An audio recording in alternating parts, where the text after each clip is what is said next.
Has this ever happened to you? You guys are done doing your groceries, you're popping the trunk open just to find it fall back down on you. Well guys, if you don't want that to happen to you, here are some simple tips and tricks that you're gonna have to take to replace these shocks in the trunk. So let's go ahead, get at it right now. Come on, cameraman. What are you waiting for? Cameraman, does this go bigger or no? Mm-hmm. How? All right, cameraman. All right, what are we looking at?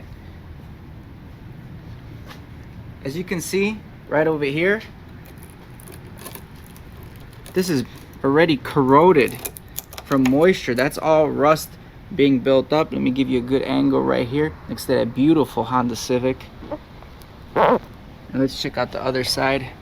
The other side isn't as corroded at all, but maybe one shock can be blown or maybe two shocks can be blown. The first thing we're gonna do right here. No idea what I'm looking at. Okay, this is the first thing we're gonna do. There's a little clip in here, metal clip that we have to remove. Right there, you guys can see. It's like a little C-clamp. All right, now what? Oh, it pulls right back out.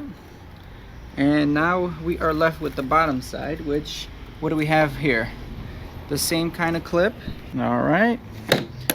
Second clip. Well, that was pretty simple. So let's go ahead and check out the new parts right now and compare them to the old parts. All right, guys, as you can see, these are factory Hyundai parts made in Korea. That's probably half that reason these are junk. And if you can squeeze them, they still actually expand, but there's some vibrations to them while expanding.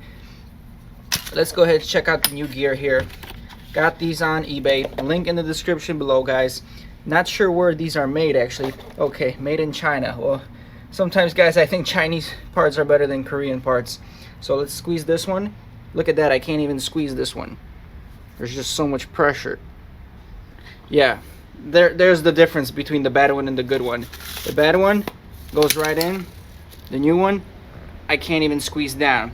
So I'm assuming installation is going to be very simple. We already got new pins on the new ones, so we don't even have to reuse the old ones. And let's go ahead and install these right now.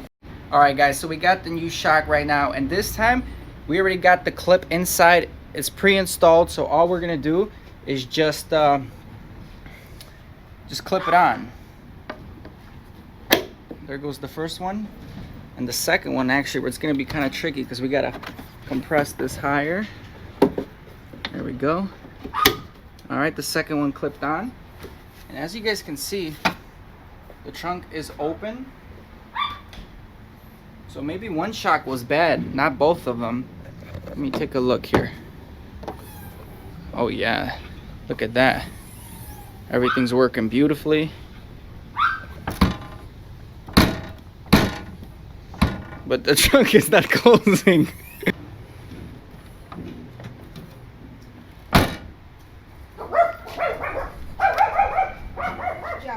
All right, it's approved, but it looks like it's open though. Look at the gap here. Look at, but wait, this car has probably been salvaged. Look at the gap here, and then look at the gap right here. Massive gap. Yo, I think this car was in an accident. I'm serious. I think this car was in a rear end collision. Wow, what? You learn something new every time you work on the car. The good thing is the shock works. And the other news is don't buy Korean cars. Alright guys, we are all set. This installation was a piece of cake. The cost of this was, I think, like $15.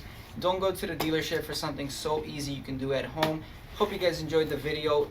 Don't buy Korean, buy Japanese or US domestic. Anyway guys, I'll see you on the next video. Subscribe to the channel if you haven't already. Link in the description if you are interested in a product such as this. Stay tuned, we'll see you on the next video. I ain't here for the money, I ain't here for the fame. Though it might be nice to own a jet plane, I'ma do it all for you. Come along.